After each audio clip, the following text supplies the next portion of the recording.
Okay. Now, you spoke about fraud, mismanagement, and just simple failure to abide with listing rules. What is the SEC as an institution doing to enforce best practices of corporate governance?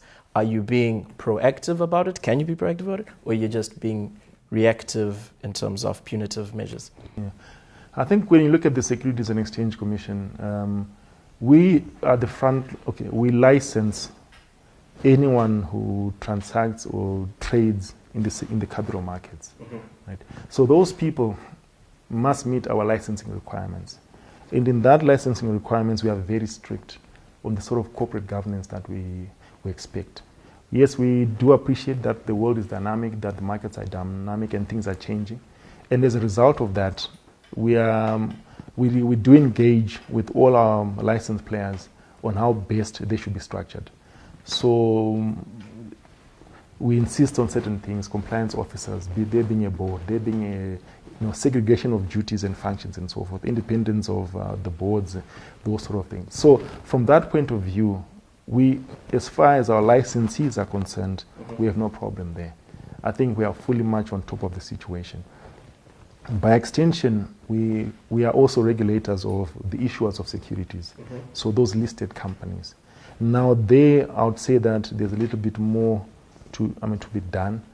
We are trying as much as possible through the listing requirements to make it a requirement that companies adhere to corporate governance standards that were set out in the National Corporate Governance Code. Now, in the revised listing rules that actually with the ministry now for publication, that provision is there. That as a minimum, locally listed companies must adhere to the National Corporate Governance Code. So if that happens, I think as our corner of the capital markets and listed companies and so forth, I think will be covered. Now there is and I think one limitation of our National Corporate Governance Code is that there is really no sanction for anyone who violates that. But when you come to, if we incorporate that code as part of our listing requirements, I think there's a bit more muscle now and bite from this exchange and ourselves to insist on certain standards of corporate governance. Do you see that happening? I think that's going to happen. As soon as the rules are published and they become law, I think that will definitely happen. Conclude with me. 2016, as an institution, what is your agenda? What are things that you would like the general public and your respective stakeholders to know you're working on? I think for us, it's something that we should have done many years ago, but look, it's never too late. It's to fully automate our market. Okay.